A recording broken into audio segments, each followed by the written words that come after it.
Denganilah tiada kata lelah. Welcome to Pomini, podcast IMM terkini.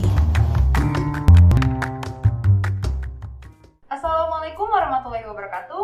Halo sahabat Narun, kembali lagi nih di Pomini, podcast IMM terkini. Bersama gue, Sandra Rosali, yang akan nemenin kalian dalam beberapa menit ke depan, biar gak sendirian. Gimana nih kabarnya Sobat Narun? Semoga sehat-sehat aja ya. Kali ini gue gak sendirian, gue temenin sama bintang tamu yang luar biasa. Prestasinya cukup luar biasa di kampus gue, which is UHAMKA, yaitu Kak Tamul sebagai wisudawan UHAMKA tahun 2019 sebagai wisudawan terbaik ya. Keren banget sih ini. Oke Kak Tamul, daripada aku banyak ngomong, gimana kalau Kak Tamul introduce yourself to our audience? Oh iya, nama saya Tamul. Saya udah itu aja, panggil aja Tamul gitu ya. Tidak ada yang lebih baik dari diri saya kecuali dibantu oleh teman-teman dan yang Maha Kuasa gitu. Itu aja sih sebenarnya. Wow. Sangat down to earth sekali. Oke. Kali ini gue sama Kak Tamul mau ngebahas tentang ini nih Kak. Ngebahas tentang pentingnya kesadaran akan menjaga kesehatan mental di kalangan milenial saat ini. Kak Tamul hari ini apa kabar? Baik, Alhamdulillah. Alhamdulillah, luar biasa. Allahu Akbar ya Kak. Allahu Akbar. Kamu baik juga? Aku baik. Oh, baik. Kan ada Kak Tamul, makanya aku baik. Oh gitu ya. Kayaknya nggak ada di skin Bisa gitu ya. banget ya. Bisa. Kak Tamul lagi sibuk apa? Saya sedang sibuk bekerja dan juga tentunya mengamalkan beberapa ilmu yang saya dapatkan. Masya Allah sekali. Ya, bukti pengamalan itu kan tidak harus apapun itu ya. Yang penting kita berlaku dan terus progres harian kita harus lebih baik dari yang kemarin. Wow, sangat Itu aja. produktif sekali sepertinya orangnya ya. Ya enggak juga sih. Enggak juga. Tetap seperti manusia biasa aja. Oke. Tidur kan gitu. Kerjanya apa sih Kak, kalau boleh tahu? Saya bekerja di universitas saya untuk saat ini, yaitu di staf wakil rektor 2. Ya, saya di rektorat tempatnya. Itu bidang keuangan sih ya. Yang jelas bidang keuangan kampus. Seperti itu kira-kira keaktifan saya sekarang. Sibuk ya berarti? Enggak juga. Enggak juga. Masih bisa makan, masih bisa sholat. Enggak sibuk lah. Sesuai dengan daily activity aja. Biasa aja. Biasa aja. Karena kalau orang bilang sibuk, itu nanti kita justru tidak akan produktif. Tapi cuma sibuk. Tapi cuma sibuk. Sibuk capek gitu ya Kak? Iya. Jadi pokoknya kalau orang udah bilang kamu sibuk, itu sebenarnya dia nggak produktif. Atau overproduktif. Berhubungan dengan tema kita itu. Wah, apa nih temanya? Oh iya dong. Pada penasaran nih. Nih gue kasih tahu. Tema kita kali ini adalah pentingnya kesadaran akan kesehatan mental di kalangan milenial. Oh itu dia. Kesehatan mental ya. Nah benar. Makanya orang yang sibuk itu bisa jadi mentalnya sakit. Bisa jadi. Benar sih. Aku setuju. Tapi sebenarnya penyebabnya tuh apa selain kesibukan, capek, apalagi tuh Kak? Penyebab Kesibukan, capek, yang jelas sebab adanya ini ya kesehatan mental yang terganggu. Tentunya kalau dalam milenial kita sekarang gitu ya, orang yang milenial sekarang itu tidak pernah mengukur skala prioritas untuk kebutuhan hidupnya, mengerjakan semua atau tidak mengerjakan sama sekali. Aturan dipilih. Memang orang sekarang tuh susah milih ya, padahal tinggal milih aja selesai. Iya. Dulu aku kayak merasa tersentak gitu kan, diingetin gitu. Pilih aja. Apa yang kamu bisa kerjakan, yang tidak, tinggalkan. Jangan diambil semua. Satu-satu ya gitu ya Kak. Satu-satu. Fokus dulu satu. Pelan-pelan aja. By progress. Kalau kamu apa sakit mental atau sakit apa? Sakit hati sih Kak saat ini. Sakit hati ya. Sakit hati ya. Sakit hati tapi udah diobatin. Oh, udah diobatin. Udah diobatin. Dengan hati yang lain? Enggak. Kalau takutnya dengan hati yang lain, hati yang itu juga sakit. Aduh. Nanti bawa penyakit. Aduh. Enggak, kali ini aku disembuhin sama kalamullah. Wah, subhanallah. Subhanallah. Ngaji dong ya berarti ya. Di ngajiin lebih tepatnya. Menurut Kakak, kenapa sih kita harus sadar akan pentingnya kesehatan mental saat ini? Ya, kita harus sadar akan pentingnya kesehatan mental kita. Karena apabila kita tidak sadar akan itu, itulah yang mengakibatkan setiap aktivitas kita sehari-hari ini tidak bermakna, 2 tidak beraturan, semuanya akan hancur. Karena kalau bahasa saya ya, inner of human gitu ya, sesuatu yang ada pada diri seseorang itu sudah hancur, tidak sehat, maka outernya, di luarnya tentu akan tidak sehat juga. Jadi penting kita untuk menjaga kesehatan mental, penting kita menjaga kesehatan pikiran kita, penting kita menjaga kesehatan apapun, agar apa yang kita lakukan itu baik juga. Coba bayangin kalau misalkan kita sakit mental, kesehatan kita juga berkurang, pikiran kita amburadul, kita mengucapkan sesuatu tidak benar, orang lain nggak jelas, ya kan? Perilaku tidak jelas. Akibatnya kita nggak jelas. Jadinya menjadi manusia tidak jelas. Tidak jelas semua. Tapi Kak, Gitu. ada tahu orang-orang luar sana yang berpikiran bahwa yaudah deh nanti aja gitu, kayak mereka denial sama apa yang mereka rasain gitu. Dengan dengan pemikiran bahwa ya udahlah dia nanti berbulan kelas sendiri. Gitu. Sebenarnya itu ngebantu nggak sih? Atau malah menyebabkan penyakit mental yang lain? Ketika seseorang menghindar atas suatu masalah yang ia hadapi, justru tidak baik. Justru itu bukan hanya berdampak pada kesehatan mental dia, tapi berdampak pada hal lain juga. Justru yang penting adalah face gitu ya. Kita harus hadapi. Terus kita harus hadapi itu, ya, face the problem, kita harus solving the problem juga, karena pada dasarnya yang bisa menemukan jawaban atas segala sesuatu itu diri kita sendiri. Benar, aku setuju sih. Gitu ya. Tapi nih Kak, kan kita harus nge-face problem itu ya. Tapi at some people ya, mereka tuh tend to be yaudah belum di-face-in, tapi cuma mereka tuh lebih mikirin gimana ya cara gue untuk ngadepin masalah ini. Jadi dibangun terus konsepnya di pikiran, dan itu tuh pemicu overthinking sih. Betul, itu pemicu overthinking. Ya itulah manusia ya. Padahal yang dia hadapi tidak seberat yang dia pikirkan.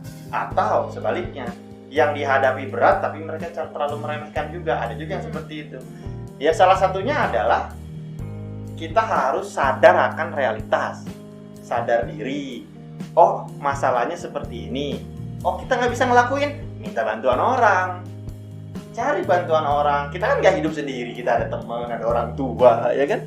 Yang jelas kita punya yang maha kuasa, kita bisa minta tolong. Itulah pentingnya kita. Kalau dalam agama lain mungkin ada ada ritual tentang bagaimana harus berdiam, bersemedi gitu ya, dan lain sebagainya. Itu kan sebagai kita menyadarkan diri kita, oh kita itu punya yang maha kuasa, kita harus bisa minta bantuan. Nah, kalau di kita kan sholat dan lain sebagainya.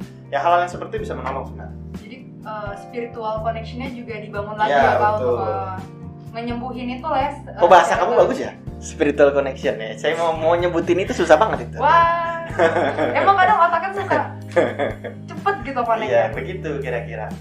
Bener sih. Maka orang yang tend to be silent, tend to be denial gitu ya, atau tend to be deny ya, to be deny about something, itu sebenarnya diri dia sendiri yang salah.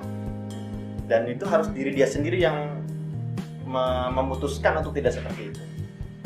Dan kita hanya sebagai teman-temannya yang bisa untuk mengajaknya, tapi diri dia sendiri harus memutuskan. Jadi ya orangnya seperti itu ya memang diri dia yang sakit. Lagi-lagi semuanya balik ke kita ya, balik ke kita. Harus seperti apa, maupun saran dari orang apapun, tetap kita yang akan mutusin untuk lakuin apa aja ya Kak. Benar.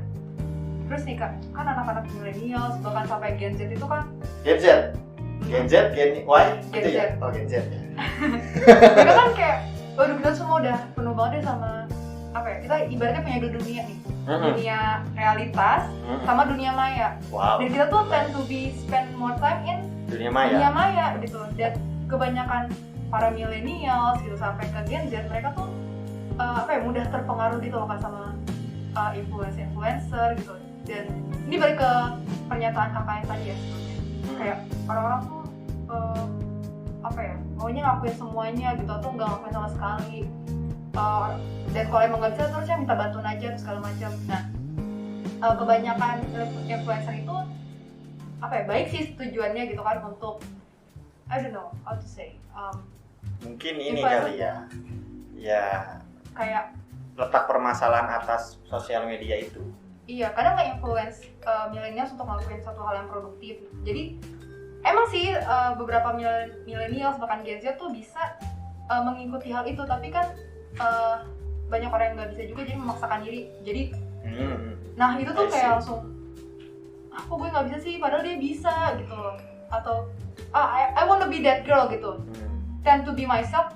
I just want to be this girl because this girl is like the whole dream gitu. This guy is like the whole dream. Oh iya, pokoknya pokoknya kalau jadi anaknya Raffi Ahmad ini Rapatar, kayaknya nggak usah banyak belajar, duit udah banyak gitu ya.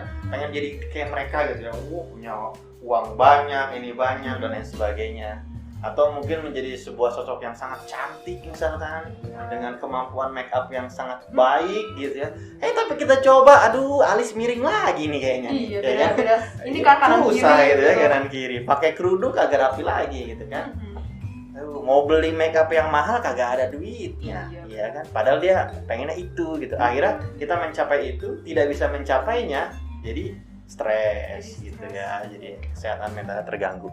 Ya, menurut saya nih ya. Menurut saya pribadi ya, yang harus kita ubah adalah mindset orang tersebut. Dan memang harus orang itu yang merubah. Terkadang berharap pada suatu hal yang tidak bisa kita capai, itu akan berbahaya. Jadi kalau ada influencer yang demikian, kita boleh menggantungkan target kita harus seperti dia, boleh. Tapi kita juga harus sadar diri bahwa kita memang ketika ingin mencapai seperti itu, kemampuan yang kita miliki apa. Nah itulah bagaimana kita harus kontrol emosi kita, kontrol pemikiran kita, seperti itu sih sebenarnya. Apapun itu, mau di sosial media, mau di dunia nyata, dunia maya dan lain sebagainya. Jadi kita harus punya penyaring, self filter. Saya sering biasanya. Jadi kita harus punya self filter pada diri kita. Filtering ya. Filtering diri kita. Karena pada dasarnya belum tentu influencer yang dengan segala kemampuan yang dia miliki, dia memiliki kenyamanan dalam atau sehat mentalnya belum tentu juga. Iya, siapa tahu banyak utang. Iya, itu tuh sering kita tuh ya kan? sering menutup mata gitu kan. Iya. Pokoknya dia banyak utang. Kayak dia nih. Malah kita tahu sendiri, mereka-mereka yang influencer itu lawannya siapa? Lawannya adalah para hatersnya. Nah, kita nggak punya haters. Ternyata kita terkenal, dia punya haters. Banyak loh yang stres-stres kan gara-gara haters. Laporin ke lembaga hukum terkait, ya badan hukum terkait dan lain sebagainya. Ya itu kenapa? Karena mungkin mentalnya tidak sehat juga itu, atau mulai tersakiti gitu kan? Ya hal-hal yang demikian lah. Jadi bisa jadi apa yang kita rasakan sekarang ini adalah kondisi yang paling baik menurut Yang Maha Kuasa. Gitu sih menurut saya. Kita harus sadari. Lebih mensyukuri posisi saat ini lah ya. Iya. Santai aja. Gak harus jadi cantik. Cukuplah berusaha untuk cantik, gitu kan? Kan kita semua cantik in our own ways ya, girl. Betul, iya, nggak perlu lah. Gitu. Yang cowok juga nggak perlu harus jadi ganteng, punya mobil sport dan lain sebagainya, pakaian yang sangat mahal dengan kepribadian yang mungkin yang tadinya ini jadi kasual banget gitulah. Yang nggak harus gitu-gitu amat lah. Biasa aja, cukup rapi, enak dipandang, tempatkan sesuai dengan tempatnya. Ke masjid ya pakai baju koko, ke kantor ya pakai baju kantor, ke sekolah ya pakai baju sekolah, dengan rapi dan lain sebagainya. Cukup, tidak lebih. As simple as that ya. As simple as that, gitu. That's life. Iya benar sih. Kita kan lagi tidak hidup dalam mimpi ya. Benar. Kita hidup dalam dunia yang nyata. Makanya kita konsepnya adalah life, konsepnya adalah kehidupan, bukan konsep mimpi. Kalau konsep mimpi itu tidur. Makanya kita sering diingetin, bangun woi, jangan tidur mulu. Nah, makanya jangan mimpi terus, bangun. Kamu di bumi, bukan di alam maya. Wow, tersentak gak? Oh, iya dong. Tersentak sih gue. Hati-hati loh ya, banyak orang yang terjebak di situ. Akhirnya dia tidak melakukan apa-apa.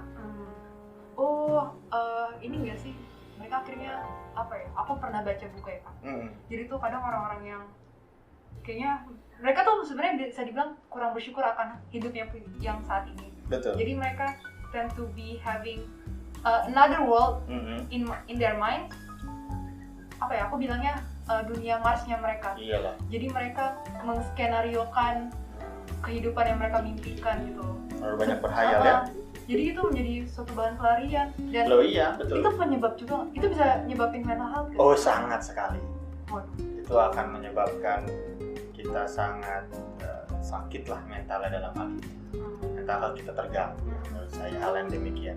Makanya saya bilang tidak masalah sih kita punya skenario dalam hidup. punya 2 dunia, 3 dunia, 4 dunia, ratusan dunia dalam otak kita itu tidak masalah. Tapi kita harus realize gitu ya, kita harus juga sadar diri bahwa kita hidup pada dunia yang sekarang.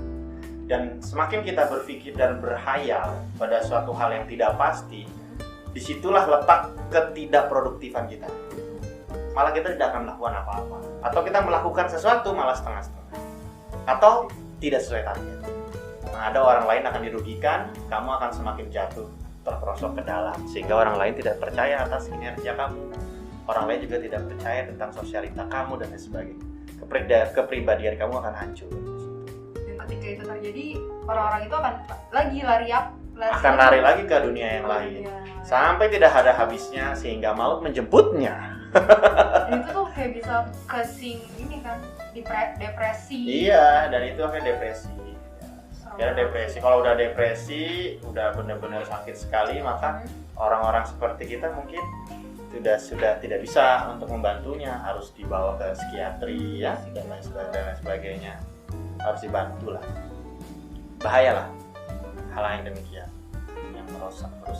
Terus kalau misalnya ada teman kita nih Kak, yang ya dia stres lah, depresi, udah punya pemikiran untuk kayaknya gue udah capek banget hidup, gue pengen ya mati aja deh gitu. Terus kita sebagai temennya kita harus kayak gimana kan, kadang ya Kak, orang-orang kayak gitu tuh kayak kalau misalnya kita kasih jangan kayak gitu segala macam, kita kasih kata-kata mutiara yang sangat bagus gitu, kan nggak ngepek ya kadang. Iya gitu, kadang kita menurunkan kalamullah secara halus kepada dia gitu. Sampai semua disebutin ya. Bahkan tapi dia justru kayak, ya gue tahu kok semua yang lo bilang gitu. Dan dia tapi lo nggak ngerasain yang gue rasain. Gitu. Terus kita harus kayak gimana dong Kak, biar dia tuh bisa biar kita tuh bisa ngebuka pikiran dia, kita bisa ngebantu dia at least one step healing lah for their self. Oh gitu ya. Pertama saya mau nanya dulu, mau jadi teman yang baik atau teman yang jahat? Ada 2 deh jawabannya. Teman yang jahat dulu kali ya. Teman yang baik. Oh teman yang baik ya. Kalau teman yang jahat suruh dia meninggal aja lah. Iya. Soalnya dia ngabisin stok ini. Iya, kata tuh kayak stok capek oksigen. banget di sana penuh banget bumi sama orang kayak lo tuh, capek banget. Iya.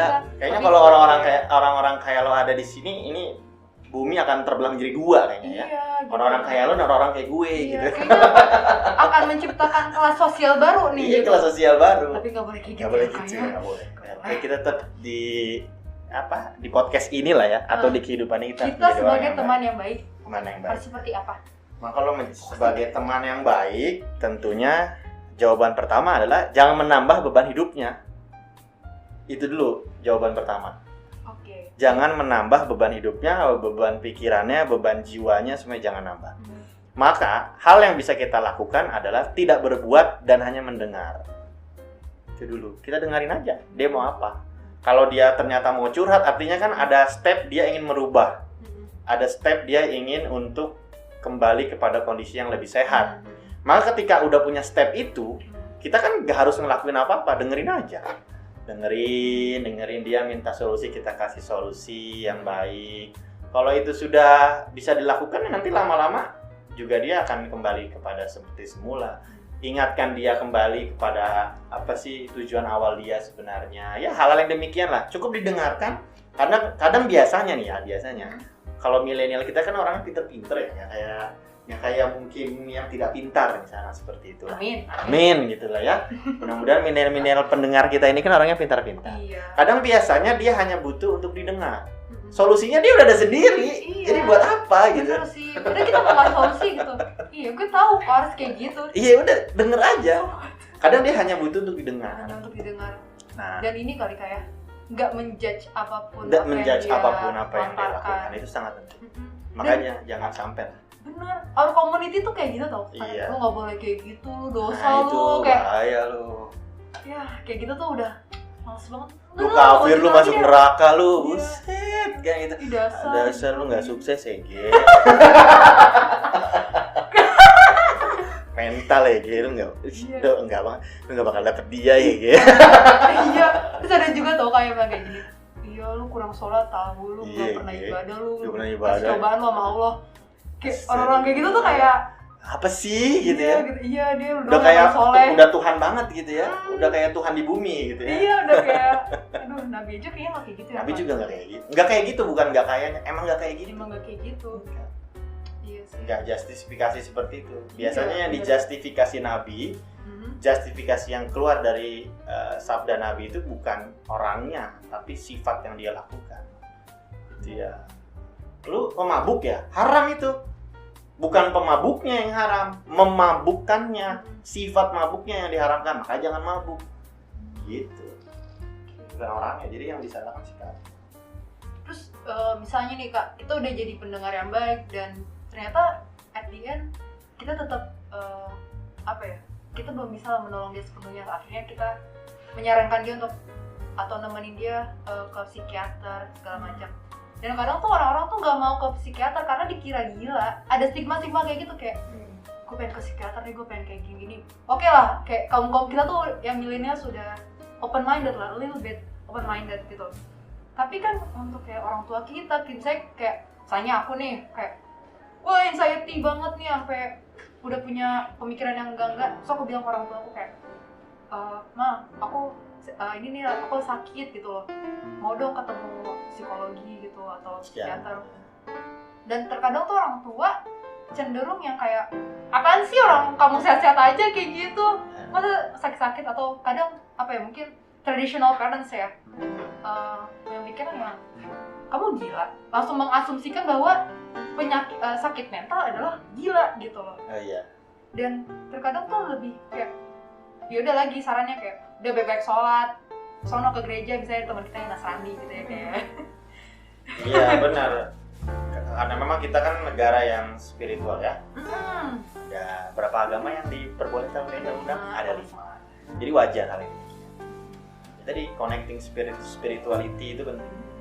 Terus gimana dong Kak, caranya kita untuk kasih tahu ke orang tua kita kayak ini tuh bukan maksudnya gila loh, kita emang ada Gitu.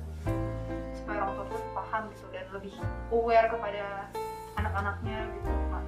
Yang jelas adalah bahwa orang tua kita harus menanamkan mindset kita itu bahwa orang tua itu ingin yang terbaik untuk anaknya. Mana ada sih ya orang tua yang tidak ingin terbaik untuk anaknya. You jadi orang tua aja, anakmu kan harus jadi yang terbaik, bahkan harus melampaui dirimu, kan gitu ya. Benar-benar. Pertama itu dulu, yang jelas tidak ada sesuatu hal yang tidak akan dibantu oleh orang tua dengan segi apapun. Lain cerita dengan mereka yang broken home ya, bahkan yang mereka yang broken home saja, orang tua mereka pasti ada titik kesayangan terhadap diri dia. Benar-benar. Gitu ya, yang jelas itu dulu yang harus kita bangun. Nah yang kedua adalah bahwa komunikasikan dengan baik. Kalau tadi kan kamu bilang kita generasi milenial, bisa jadi orang tua kita bukan generasi milenial, Iya, generasi kolonial, kan gitu ya. Maka yang tepat adalah kita bangun komunikasi yang baik. Ketika ada gap ternyata kita tidak bisa dibantu oleh orang tua atau orang tua tidak mengerti, sedangkan kamu butuh segera treatment untuk hal-hal mental kamu, maka silakan ajak teman kamu atau diri kamu sendiri untuk langsung ke psikiater, konseling lah di sana dan lain sebagainya, karena itu membantu ya. Itu penting karena mereka yang lebih paham atas ilmuwan ini. Atau kalau kamu juga takut, ya sudah, connecting your spirituality itu sudah sangat membantu. Oke, aku mau nanya yang terakhir nih Kak. Saya kita tadi malu nih psikiater, ngobrol ke teman juga nggak bantu. Terus gimana cara kita sendiri untuk ngadepin diri kita yang punya anxiety, depression, kind of stuff like that? Ada tips gak Kak? Tadi kan kita udah nyebutin ya spiritual connection. Nah selain itu Ya, ini misalkan saya lagi sakit mental nih, nggak ada teman, tidak ada orang tua, saya takut kemana-mana dan lain sebagainya. Harus apa yang harus saya lakukan? Itu ya kira-kira. Yes. Pertama, saya ini nggak sakit mental ya, mudah-mudahan gitu ya, kan nggak tahu ya penilaian psikiater gitu ya. Kita juga sehat-sehat semua ya. Sehat-sehat, amin gitu ya. Pokoknya kalian ini korban-korban yang diputusin itu jangan sakit mental. Buat para ciwi-ciwi gitu ya. Dan pada cowok-cowok ya, jangan merasa kalian memutuskan banyak wanita terus kalian tidak sakit mental. Bisa jadi sakit juga. Tiba-tiba kan diapain gitu sama mantannya Kok jadi ke situ ya? Salah. Maaf. Tapi yang jelas adalah bahwa menurut saya hal yang harus kita lakukan, karena saya itu biasanya melakukan hal yang demikian kalau saya sedang merasa wah down sekali ini ya. Saya membangun koneksitas saya terhadap Yang Maha Kuasa. Kalau memang tidak seperti itu, maka hal yang harus kita lakukan adalah berusaha untuk tenang terlebih dahulu. Itu penting ya. Berusaha untuk tenang, banyak caranya, dengan cara tarik nafas dan lain sebagainya. Berusaha untuk tenang terlebih dahulu, don't think everything ya, dan mungkin jangan memikirkan apapun. Udah, lepas semuanya, jangan memikirkan apapun terlebih dahulu. Itu dulu. Karena pertama kita harus tenang terlebih dahulu, baru kita harus bisa menyusun menyusun step-step kita ke depan. Dan yang penting adalah komunikasikan dengan orang. Mau tidak mau kita harus komunikasikan terhadap orang yang mumpuni atas bidang itu. Mungkin dalam hal ini tidak harus ke teman, bisa ke orang tua dan lain sebagainya. Saya yakin orang tua mengerti hal-hal yang demikian. Dan kalau tidak bisa juga, berarti diri kita yang tidak mau berubah, selesai urusan. Iya, karena kita problemnya ya. Problemnya kita. Jadi yang ngebuka pintu penyembuhan itu ya diri kita sendiri, nggak harus orang lain. Jadi kalau you sendiri nggak mau untuk sehat kembali ya you gali kuburan aja. Jangan habiskan stok oksigen ini, gitu ya. Gitu, dengan kalian ini. Bumi ini udah panas, Bumi ini sudah panas, pemanasan global gitu loh ya. Tapi ya kita nggak jahat gitu lah. Nggak boleh ya teman-teman. Seperti itulah kira-kira. Oke, keren banget sih katamu. Terima kasih banget ya katamu ya udah datang ke sini buat kita sharing-sharing ilmu dan juga pengalaman. Nggak ada. Ini kita lagi di Bali ya? Apa gimana sih? Kok saya harus datang ke sini dengan pesawat gitu ya? Oh enggak ya? Aduh.